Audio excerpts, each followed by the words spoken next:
The stars looked different from the observation deck of the Defiance. Captain Alan Wright stood with his hands clasped behind his back, watching the distant pinpricks of light. 20 years in space, and he still found himself amazed by the view. The calm before the storm, he thought. "Captain," a voice called from behind him, "they're requesting your presence in the communication bay." Wright turned to see his first officer, Lieutenant Sam Baker. The younger man's face was tense, his normally relaxed posture now stiff with concern. "The aliens again?" Wright asked, though he already knew the answer. Baker nodded. "Yes, sir. The Teslari representative wants to speak directly to you." Wright sighed and straightened his uniform jacket. 3 weeks ago, humanity had made first contact with an alien civilization. The Teslari, they called themselves. Advanced, elegant beings, with technology far beyond Earth's capabilities. Their massive ships had appeared at the edge of the solar system without warning, and ever since the diplomatic channels had been buzzing with activity. "Let's not keep them waiting, then," Wright said, following Baker through the corridors of the ship. The communication bay hummed with nervous energy as Wright entered. Screens displayed data streams and translation algorithms. In the center of the room, a holographic projection flickered to life, showing the tall, slender form of Ambassador Zexlor. The Teslari had smooth, pale blue skin that seemed to shimmer under the lights of their ship. Their eyes were large and entirely black, giving them an appearance that many humans found unsettling. "Captain Wright." The alien's voice came through, the translator with only a slight delay. "We have reviewed your species' historical records as provided by your United Nations." Wright nodded politely. "Yes, Ambassador. We wanted to be transparent about our civilization." The Teslari's expression shifted in a way Wright couldn't quite interpret. "Transparent indeed. Your history is disturbing to us." A chill ran down Wright's spine. He had worried about this. Humanity's violent past was not something that could be hidden, nor should it be, but he had hoped the Teslari would see beyond it. "We have our flaws, Ambassador, as I'm sure all species do, but we've made great progress. You have had 17 major global conflicts in the past 300 years alone," Zexlor interrupted. "Your people fight over resources, territory, ideology. You kill your own kind without hesitation or apparent remorse." Wright felt his jaw tighten. "With respect, Ambassador, we've learned from our mistakes. The resource wars were terrible, yes, but they led to the formation of the United Earth Alliance. We haven't had a global conflict in over 50 years. The Teslari made a gesture that the translation software identified as dismissive. "A mere moment in cosmic time. The Galactic Conclave has standards, Captain. Certain expectations for civilized species." Off to the side, Wright noticed Dr. Susan Miller enter the room quietly. The ship's chief xenobiologist had been analyzing the biological and cultural data the Teslari had shared. She caught his eye and gave a small shake of her head. "Something was wrong. Perhaps you could tell us more about these standards, Ambassador?" Wright asked, buying time. "The Conclave accepts only species that have demonstrated lasting peace and harmony," Zexler explained. "Your kind remains too primitive in your impulses. What place could such savages have among truly evolved beings?" The word savages hung in the air. Wright felt heat rise to his face but kept his expression neutral. 50 years in diplomatic service had taught him when to hold his tongue. "I see," he said carefully. "And yet you've come all this way to make contact with us." The Teslari's mouth formed what might have been a smile. "We believe in guiding developing species, Captain. With proper oversight, even humans might eventually rise above their base nature." After the communication ended, Wright called an immediate meeting with his senior staff. They gathered in the secure conference room, faces grim. "They think we're animals," Lieutenant Jack Perry, intelligence officer, said bluntly. "Did you see how that blue stick looked at us? Like we were something he'd stepped in." "Jack," Wright warned. "Personal feelings aside, we need to understand what we're dealing with here." Dr. Miller cleared her throat. "That's what I wanted to talk to you about, Captain." She activated the room's display system, showing complex biological charts. "I've been analyzing the data they shared about their species. There are Inconsistencies. What kind of inconsistencies? Wright asked. Their biological profile doesn't match their cultural claims, Miller explained, pointing to specific data points. They present themselves as a species that evolved beyond conflict, but their physiology tells a different story. They have natural armor plating beneath their skin, defense mechanisms that wouldn't develop in a species without predators or competitors. Perry leaned forward. You think they're lying about being peaceful? I think they're hiding something, Miller said. And there's more. I noticed they've been particularly interested in our water resources and habitable landmass statistics. Wright frowned. Standard information for first contact protocols. Yes, but they've requested those specific datasets 3 times now, with increasingly detailed parameters, Miller replied. And when I cross-reference their questions with their own planetary descriptions, she pulled up another chart. Their home systems are resource-poor, Captain. Several of their colony worlds show signs of extensive mining and resource depletion. A heavy silence fell over the room.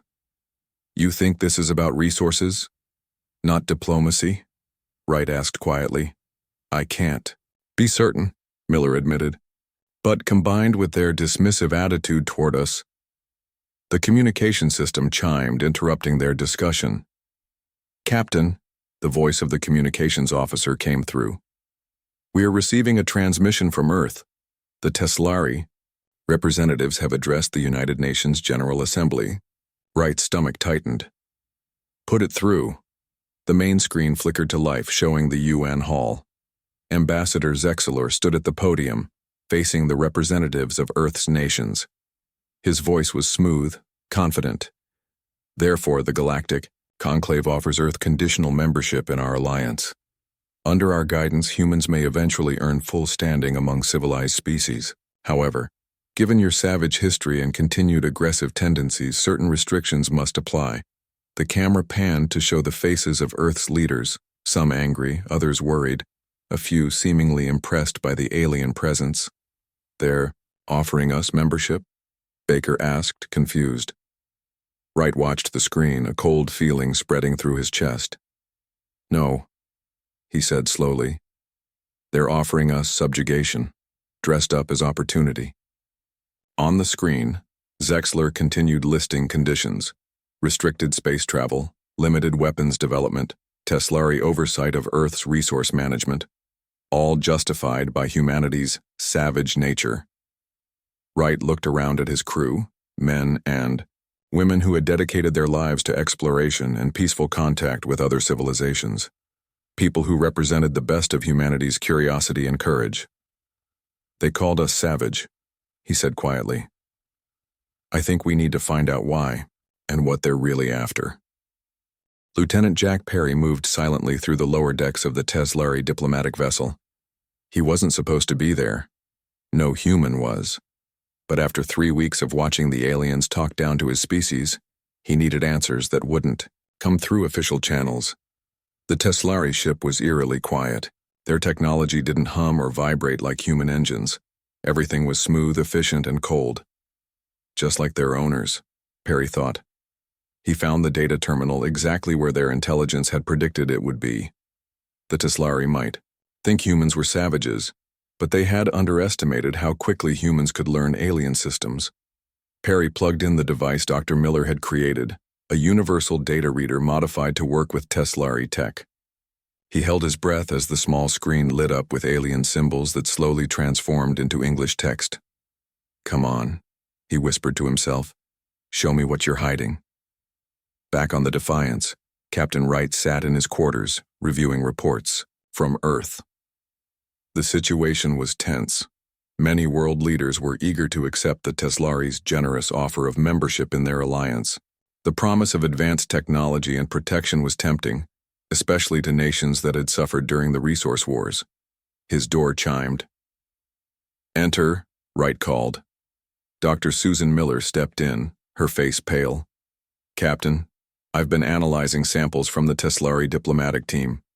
Their biology is fascinating, but that's not why I'm here. She set a tablet on his desk.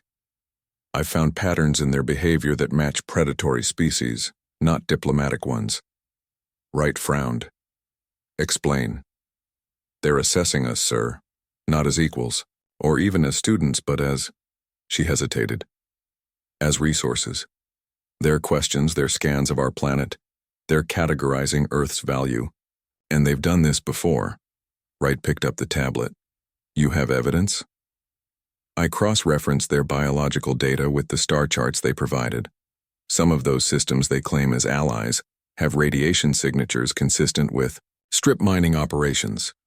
And the biological profiles of those worlds' inhabitants show signs of malnutrition and environmental stress.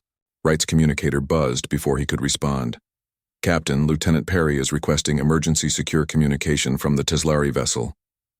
Put him through, Wright ordered. Perry's voice came through, hushed and urgent. Captain, I've accessed their communication logs. You need to see this. They've been here before, to Earth, I mean.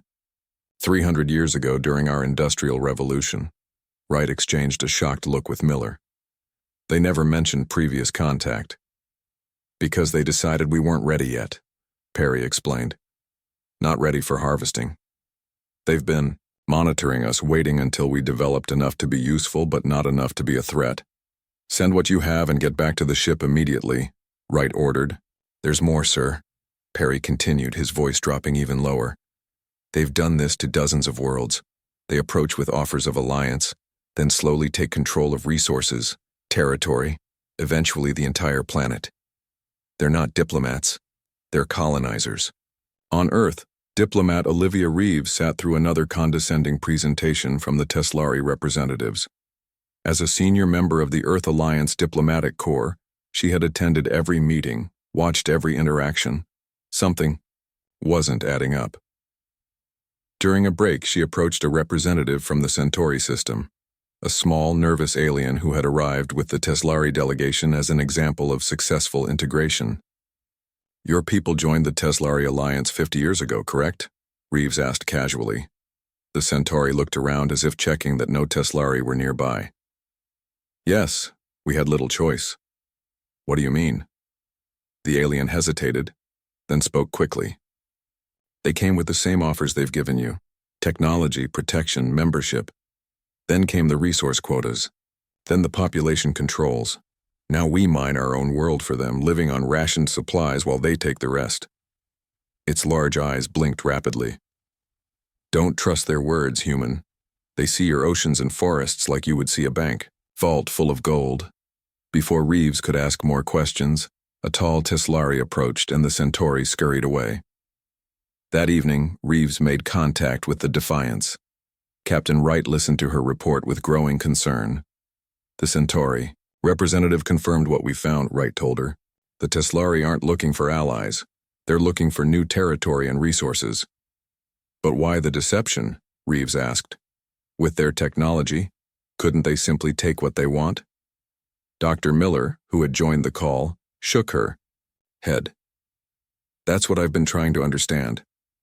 Their biology suggests they evolved as apex predators with few natural threats. They prefer minimal resistance. They're efficient, Wright added. Why fight if you can manipulate your prey into surrendering? There's something else, Lieutenant Perry said, entering the captain's office with a data drive in hand. I've analyzed their tactical systems. For all their advanced technology, they have surprisingly limited combat experience. Their weapons are powerful but untested in actual warfare. Wright considered this information. They've been conquering species that don't fight back. Exactly, Perry confirmed. Species that surrender to their diplomatic pressure. But humans have been fighting each other for resources since we first picked up sticks and stones. Wright finished the thought. We're used to conflict. Dr. Miller's eyes widened. That's why they keep calling us savage. It's not just contempt. It's fear. They're afraid of what we might do if we realize their true intentions. Over the next few days, the pieces fell into place. Working secretly, Wright's crew and Reeves on Earth gathered evidence from multiple sources. They found other alien representatives from worlds already under Teslari control, most too frightened to speak openly. But piece by piece they shared stories of promised alliances that became occupations. The Teslari strategy was consistent: identify resource-rich worlds, approach with offers of civilization, position themselves for resource extraction, and gradually increase control while systematically weakening the native population's ability to resist. 6 days after Perry's discovery, the Defiance picked up unusual energy signatures from the edge of the solar system. 3 massive Teslari warships had arrived, taking positions near Earth's moon. "They're moving faster than expected," Wright said, looking at the tactical display with his senior officers. "Something spooked them," Perry suggested. "Maybe they realized we're onto them." The communication system chimed. "Captain, emergency transmission from Earth. The Teslari High Commander is addressing the United Nations." On the main screen, a Teslari much taller and more imposing than Ambassador Zexler stood before Earth's representatives. His voice was cold and direct without the diplomatic pleasantries they had become accustomed to. "People of Earth, the assessment period is complete. Your world has valuable resources required by the Teslari Collective. We offer you one final opportunity to join us peacefully. You will surrender 30% of your landmass and 50% of your water resources to Teslari control. In exchange, your species will be permitted to continue existing under our guidance." The chamber erupted in shouts and questions. The Teslari commander raised a hand for silence. "You have 48 hours to comply, or we will begin pacification procedures. Your primitive weapons cannot harm our vessels. The savage nature of your species leaves us no choice but to take direct action." The transmission cut off abruptly. In the stunned silence that followed, Captain Wright turned to his crew. "Send everything we have to Earth Alliance Command, and prepare the ship for combat operations." "Sir?" Baker asked. "Against their technology, they've conquered worlds by making them surrender without a fight," Wright said firmly. "But they've never faced humans before. They called us savage because they fear what we might do to protect what's ours." He looked at the screen where Earth hung like a blue jewel in the darkness. "It's time to show them what we're really capable of." The United Earth Alliance Emergency Council chamber was filled with tense voices. Leaders from every major nation had gathered in New Geneva to address the Teslari ultimatum. Giant screens displayed the 3 massive alien warships hovering near the moon, visible reminders of the threat they faced. "We cannot possibly fight them," said the representative from the Eastern Federation. "Their technology is centuries beyond ours. Surrender is our only option." "Surrender means slavery," countered Admiral Catherine Martinez. The veteran officer stood tall despite her 60 years, her uniform decorated with medals from the resource wars. "We've seen what happens to worlds that give in to the Teslari." The council president banged his gavel for order.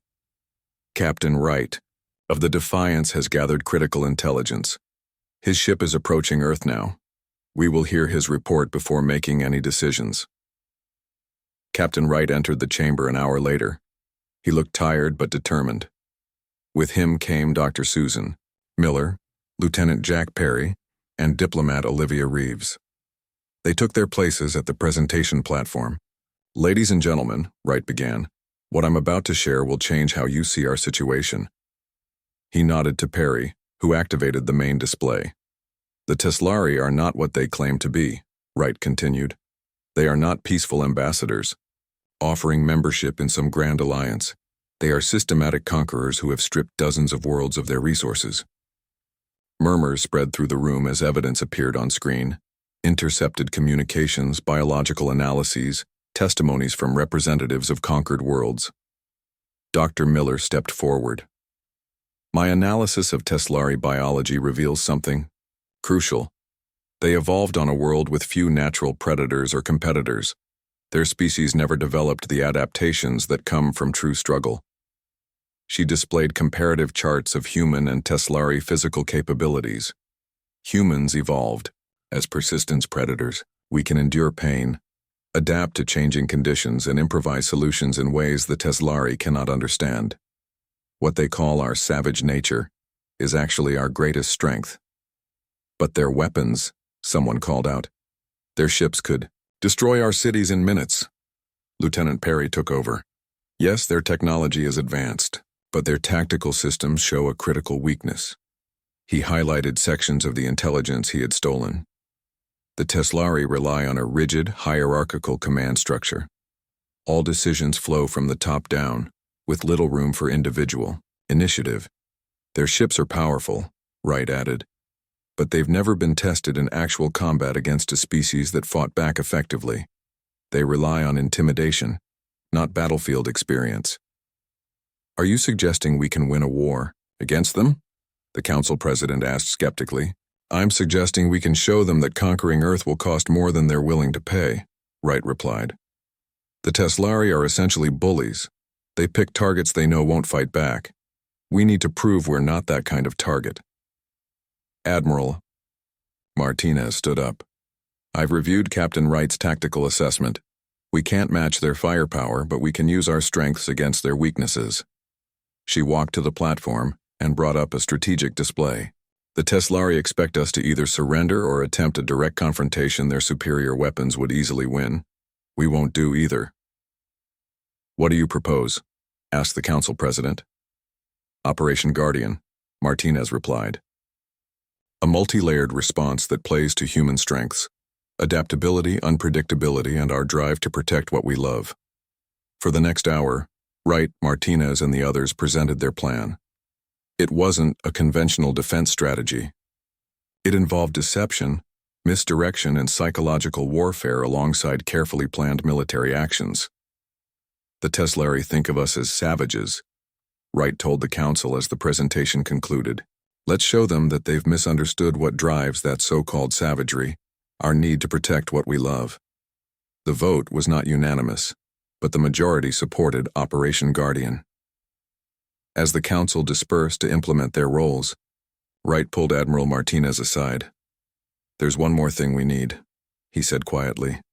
The Teslari have conquered many worlds. Those people are waiting for a chance to fight back. Martinez nodded. Reeves is already working on it. If we can create a coalition, we need to move quickly, Wright said. We have less than 30 hours before their deadline. Across Earth, preparations began, but not the kind the Teslari would expect.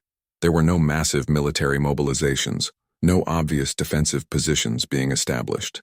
Instead, thousands of small coordinated actions took place, following the plan laid out in Operation Guardian. In space, Commander Ethan Brooks led a small fleet of stealth vessels away from Earth. Their mission, protect the vulnerable colonial outposts that the Teslari might target first, while deploying specialized equipment that looked like mining operations. They expect us to either fight or surrender, Brooks told his crew as they prepared to depart. We're going to do neither and both at the same time.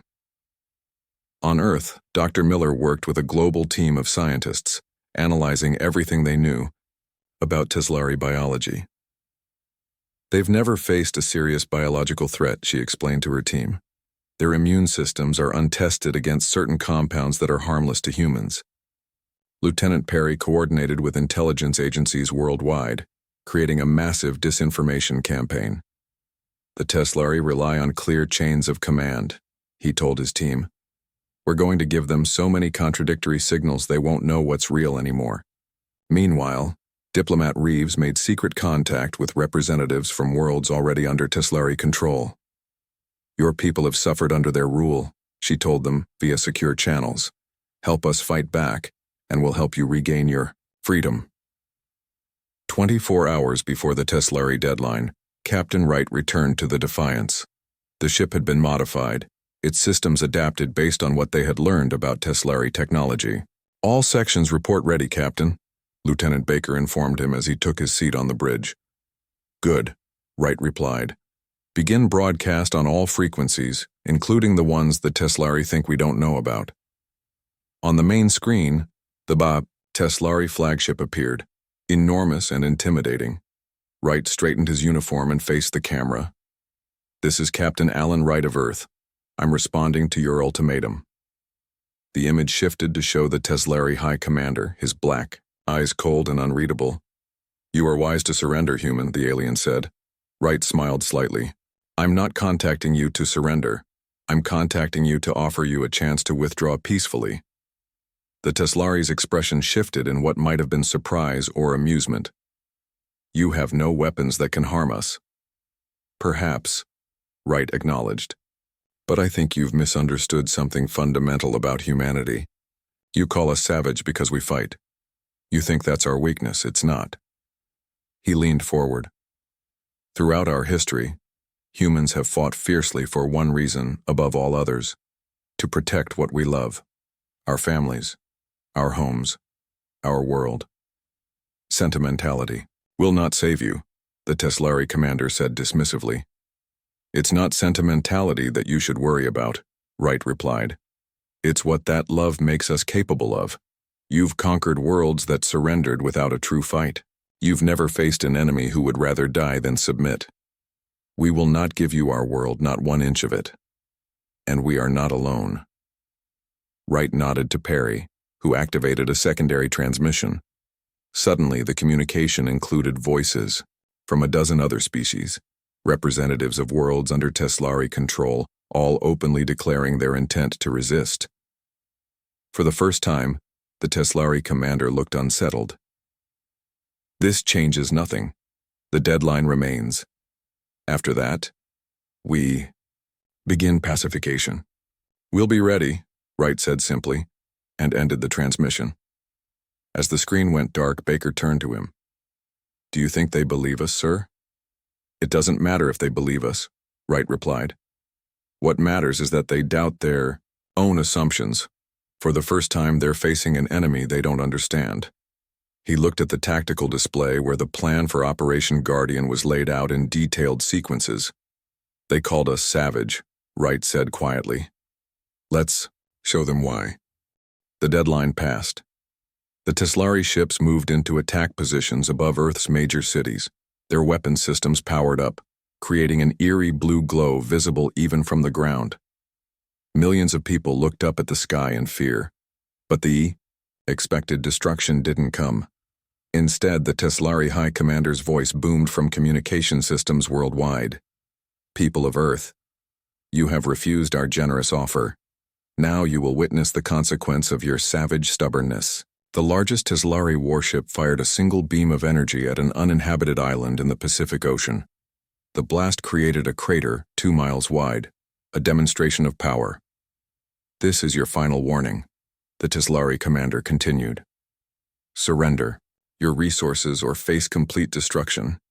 In the command center beneath New Geneva, Admiral Martinez watched the display with a grim expression. They're following the pattern exactly as we predicted, she said to the assembled leaders. First intimidation, then targeted destruction of uninhabited areas. What about civilian populations? Asked the council president. The Teslari don't want to destroy resources, Captain Wright explained. They want to harvest them. They need our water, our minerals, our biosphere. They won't risk major damage unless they feel they have no choice. Phase 1 of Operation Guardian is complete, Lieutenant Perry reported. The Teslari believe we're paralyzed with fear. They don't suspect our actual preparations. Begin Phase 2, Martinez ordered. Across the solar system, Commander Brooks and his stealth fleet watched as Teslari harvester ships approached the mining outposts on Mars and the asteroid belt. These outposts contained valuable resources that humans had been extracting for decades. All stations, hold positions, Brooks instructed his crews.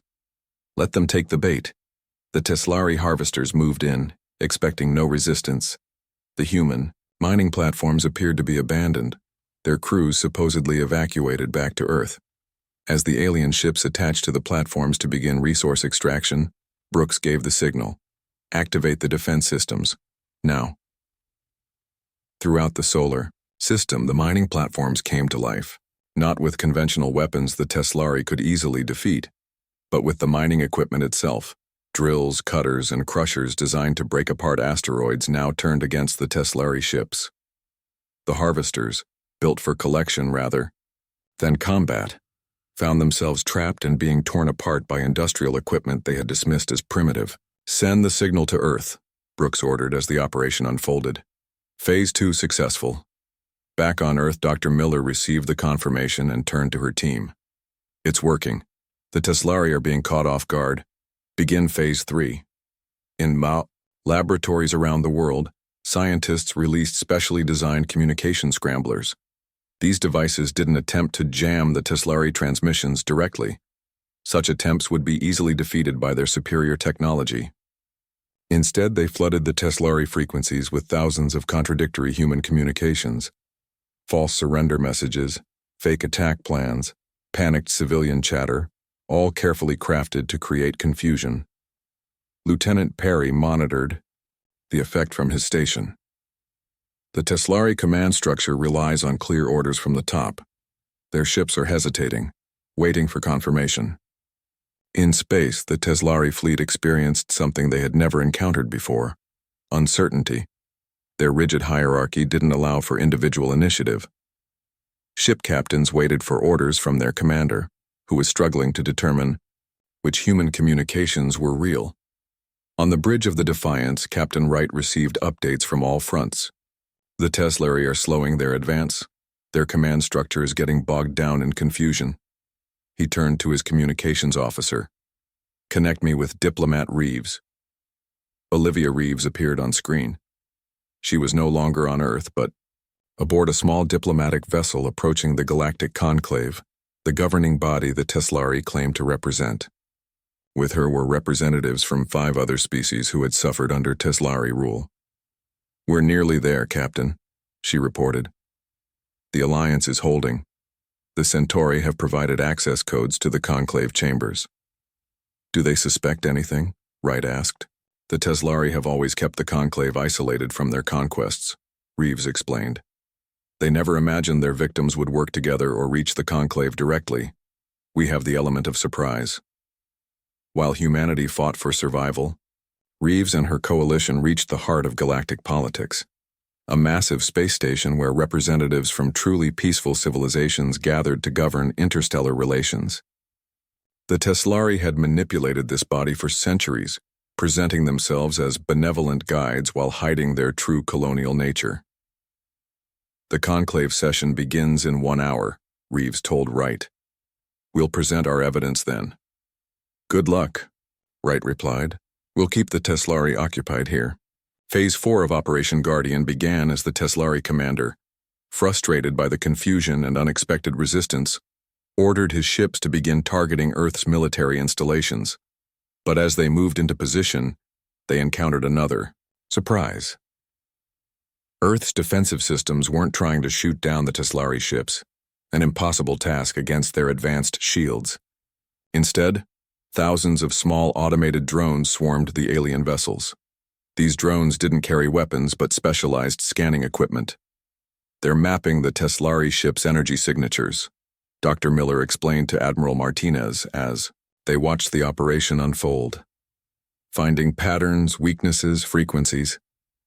"Can the Teslari stop them?" Martinez asked. "They're trying," Miller replied, "but the drones are too numerous and too small to target efficiently. And each destroyed. Drone transmits its data before it's lost." The Teslari ships fired frantically at the swarm of drones, wasting energy and revealing more about their weapons systems with each shot. Their coordinated defense became increasingly chaotic as conflicting orders continued to flood their communication channels. In his command ship, the Teslari High Commander raged at his subordinates. "How are these primitives causing such disruption? Their technology is inferior. Their civilization is barely space-capable." His second-in-command responded hesitantly. "High Commander, we are receiving reports of uprisings on our controlled worlds. The Centauri, the Vega, even the Proxima colonies, they're all rejecting our authority simultaneously." "Impossible!" the commander shouted. "Those species were pacified generations ago." But the evidence was undeniable. Throughout the Teslari Empire, subjugated worlds were rising up, inspired by Earth's resistance and coordinated through channels established by Reeves and her diplomatic team. At the Galactic Conclave, Reeves stood before the assembled representatives of truly peaceful civilizations. The Teslari ambassador there was suddenly faced with witnesses and evidence of his species' true activities. For centuries, the Teslari have presented themselves as benevolent guides, Reeves told the shocked assembly. In reality, they have been systematically colonizing worlds, stripping them of resources and enslaving their populations. She presented the evidence gathered by Wright's crew, the biological data, the communication logs, the testimony of conquered species. The Conclave representatives listened in growing horror as the truth was revealed. Back on Earth, Captain Wright received the transmission from Reeves. "It's working, Captain. The Conclave is reviewing the evidence. The Teslari Empire is beginning to crumble from within." Wright looked at the tactical display where the Teslari ships now hung in space, caught between attacking Earth and responding to the uprisings throughout their territory. "They called us savage," Wright said to his crew. "But they never understood what that really meant. Humans don't fight because we love violence. We fight to protect what matters to us." He straightened his uniform. "And today, we're fighting. Not just for Earth, but for every world they've conquered." He turned to his communications officer. "Open a channel to the Teslari High Commander. I think it's time we discuss terms, their surrender." The great chamber of the Galactic Conclave fell silent as the evidence against the Teslari ended. Hundreds of representatives from truly peaceful civilizations sat in shocked disbelief. The Teslari ambassador stood alone, unable to deny the overwhelming proof of his species' crimes. Diplomat Olivia Reeves stood firm, surrounded by representatives from worlds the Teslari had conquered and exploited. For centuries, the Teslari have presented themselves as advanced, peaceful guides while secretly building an empire through deception and intimidation. The head of the Conclave, an ancient being from a species known for their wisdom and fairness, spoke at last. "These accusations are the most serious we have heard in 1,000 years. If true, they violate every principle of our alliance." "They are true," said the Centauri representative, stepping forward. "My world has suffered under Teslari rule for 50 years. They stripped our resources and reduced our people to servants." One by one, representatives from other conquered worlds shared similar stories. The evidence was undeniable. Records of thousands of worlds systematically exploited by the Teslari over centuries. The Conclave leader turned to the Teslari ambassador. "What say you to these charges?" The Teslari's usual arrogance had vanished. "We sought only to guide primitive species toward proper development. Their resources were wasted on—" "Enough," the Conclave leader interrupted. "You speak of guidance while practicing conquest." He turned to Reeves. "The humans, they resist the Teslari even now?" "Yes," Reeves replied. "Earth refused to surrender." The Conclave chamber filled with murmurs of amazement. No species had successfully resisted the Teslari in living memory. "We must see this," the Conclave leader decided. "Open a direct channel to Earth and to the Teslari fleet." In orbit around Earth, the Teslari ships remained in attack position, but they had not fired again. The confusion created by Operation Guardian had disrupted their command structure. Reports of uprisings throughout their empire further divided their attention.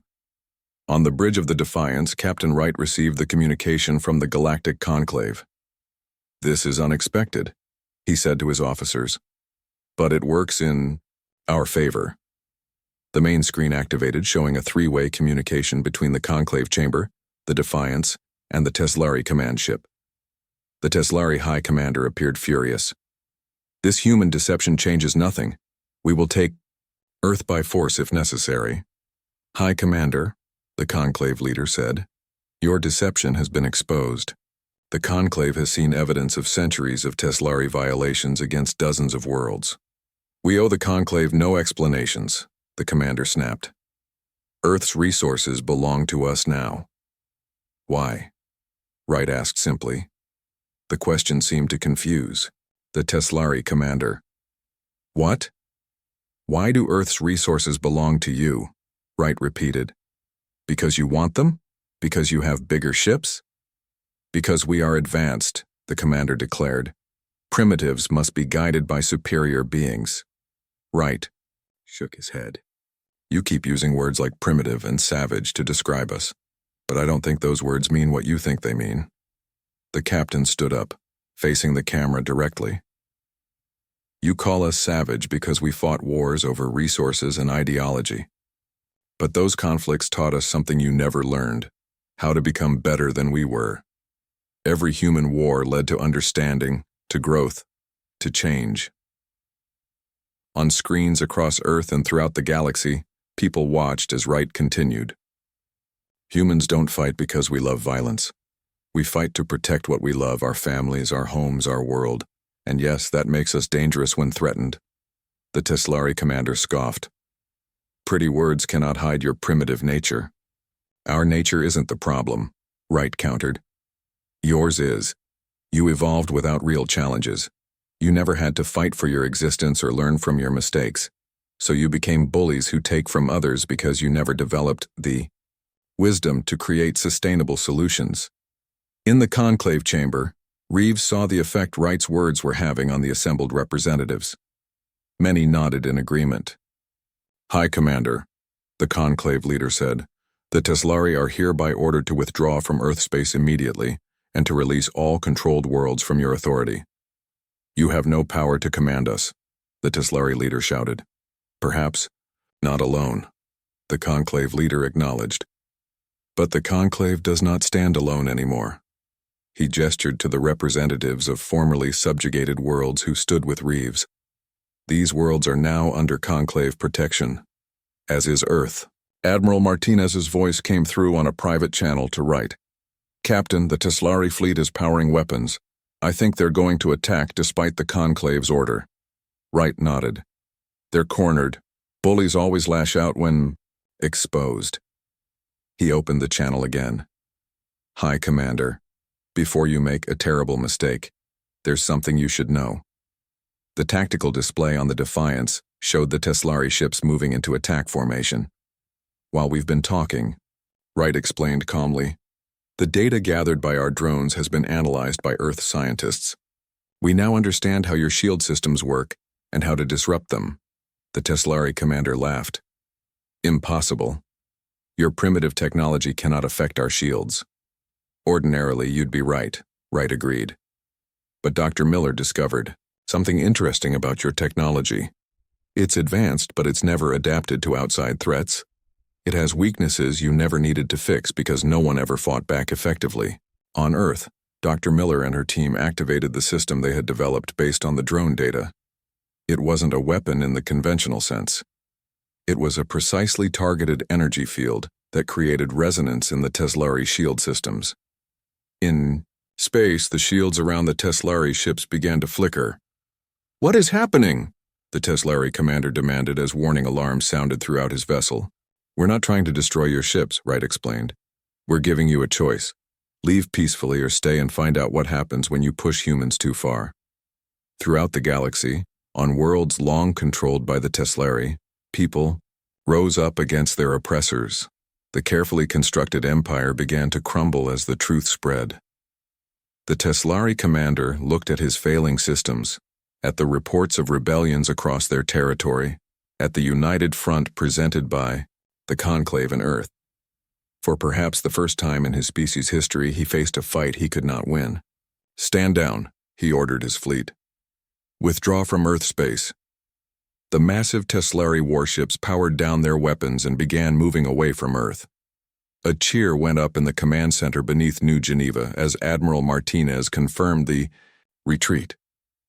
In the conclave chamber, Reeves watched as the Teslari ambassador was escorted away.